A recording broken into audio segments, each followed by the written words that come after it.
సన్నదేవి madam గారికి నా యొక్క ధన్యవాదాలు. మరి ఈనాటి కార్యక్రమం స్వామి వివేకానంద జీవిత చరిత్ర గురించి మన భారతదేశ పౌరులుగా మనందరం తెలుసుకున్న మన బాధ్యత అంటే మరి ప్రపంచంలోనే అఖండ ఒక భారతీయత ముద్దుబిడ్డగా స్వామి వివేకానంద ఈరోజు మరి మనందరం మనసులో చిరస్మరణుడిగా నిలిచిపోయినటువంటి స్వామి వివేకానంద. మరి ఆయన గురించి మనందరం తెలుసుకున్నాం. మరి అలానే స్వామి వివేకానంద ఆయన జననం 1863 జనవరి 12వ తారీఖు కలకత్తాలోని ఆయన జన్మించాడు. మరి ఆ స్వామి వివేకానంద మరి చిన్నప్పుడే బాల్యంలో మరి అనేక ఇబ్బందులు ఎదుర్కొన్న ఆయన అమోఘమైన జ్ఞానం, అమోఘమైన తెలివితేటలతో మరి ప్రపంచంలోనే మరి గొప్ప వ్యక్తుల్లో ఆయన ఒకటిగా స్వామి వివేకానంద మరి మనందరికీ ఎంతో ఇన్స్పైర్గా ఫీల్ అయ్యి మరి స్పీచ్ ఇచ్చి ఆయన ఇన్స్పైర్ తోటి మరి ఎంతో మంది ఈ రోజు మరి జీవితాలు బాగుపడ్డాయి. ఆయన స్వామి వివేకానంద తెలుసుకోవచ్చు. మరి విన్నందుకు మనందరం మన పూర్వజన్మ సుకృతంగా భావిద్దాం. అలాంటి మన భారతదేశంలో స్వామి వివేకానంద లేదా గొప్ప వ్యక్తి స్వామి వివేకానంద. అలానే స్వామి వివేకానంద ఒక శక్తి, ఆయన ఒక శక్తి తోడు కావాలి. అలానే ఆయన ఒక శక్తి ఉంది, ఆయన రామకృష్ణ పరమహంస.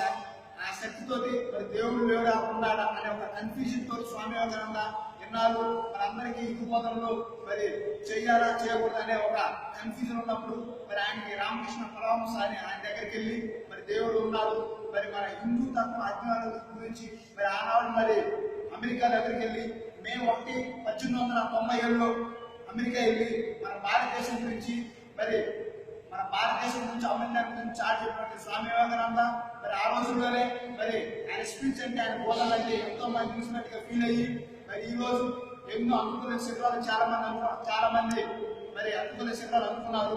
అలాంటి స్వామి వివేకానంద మరి మా రామకృష్ణ పరమహంస మరి ఆయన గురువు గారు అటువంటి అజ్ఞానం నడుచుకొని మరి అలానే ఆయన గురువు గారు మరి మరణానంతరం మళ్ళీ ఆయన ఒక మఠం స్థాపించారు. ఆ మఠం 1898లో మఠం స్థాపించారు. మే 1, 1898 మఠం స్థాపించారు. అది బేతూరు మఠం అక్కడ స్థాపించారు. అక్కడ మరి ఆ రోజుల్లో మరి స్వామి వివేకానంద మరి ఆయన ఉద్బోధనలు చేసి కానీ ఎంతో ఇన్స్పైర్గా ఫీల్ అయ్యి చాలా ఫీల్ అయ్యాడు. అంటే ఈ మధ్య కాలంలో స్వామి వివేకానంద గురించి ఒక హిందీ అమ్మాయి ఒక వార్త అదేంటంటే ఎఫ్ఎం రేడియో ఎక్కువ వింటారు.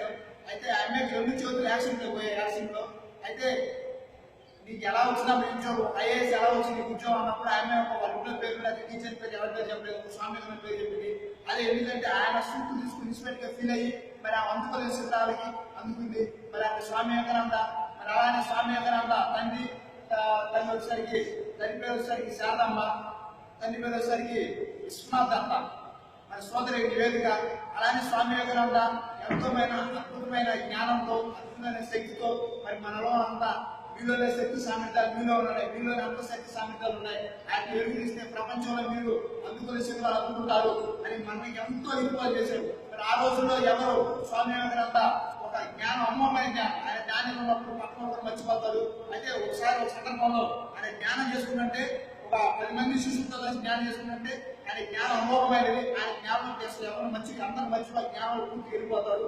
అంత అద్భుతమైన శక్తి స్వామి అనుకుంది. అయితే ఒక సందర్భంలో దగ్గరకు వచ్చినా కానీ అందరూ అందరూ అదుపులో వెళ్ళిన స్వామి వివేకానంద జ్ఞానంతో అసలు పక్కన కూడా మర్చిపోయి మర్చిపోయి కూడా అనుకున్నాడు, ధైర్యం ఉన్నాడు. అలానే యోగుల్ని ఋషుకుల్ని అందరినీ ప్రేమ రాగాలతో స్వామి వివేకానంద ఆ రోజులో చూసేవాడు. అలాంటి అద్భుత వ్యక్తి మళ్ళీ పుట్టాలని స్వామి వివేకానంద. అలానే స్వామి వివేకానంద అసలు పేరు నరేంద్రనాథ్ దత్త. మరి ఆయన సొంత పేరు కల్పించుకున్న స్వామి వివేకానంద. ఆయన అసలు పేరు ఆయన చెప్తుంది. అయితే అందరూ ఆయన స్వామీజీ అంటారు. అలానే స్వామి వివేకానంద ఎంతో ఎన్నో మంది కుటుంబం పోయినా కానీ స్వామి వివేకానంద వాటన్నిటికీ అందరక బెదరక మన భారతదేశం ఒక శక్తివంతమైంది. మీరే తీరులు లేని పేర్కొండి, యువత గమ్యం చేయడం విశ్రాంతించండి అని అలాంటి మాటలు ఎన్నో స్వామి వివేకానంద ఈ రోజు మనందరూ ఖండించాడు. అలాంటి ఆయన స్ఫూర్తిదాయంతో ఎంతో మంది ఎన్నో రకాలుగా ఎన్నో ప్రయోజనాలు చెప్తూ చాలా మంది ఉన్నారు. అలాంటి స్వామి వివేకానంద మరి ఆయన గురించి మనందరం తెలుసుకోవటం మనందరి బాధ్యత, మనందరి కర్తవ్యం. ఈ రోజుల్లో యువత ఎంతో ఆదర్శం ఉండాలి. మన భారతదేశానికి యువతే ఈ రోజు ఎంత శక్తి. నాకు అవకాశం ఇచ్చిన ఇక్కడికి ఇచ్చేసిన సన్నదేవి మేడం గారికి అలానే డాక్టర్ కంచెల కామేశ్వరరావు గారికి మరొక్కసారి ధన్యవాదాలు తెలియజేసుకుంటూ జై హింద్, జై హింద్.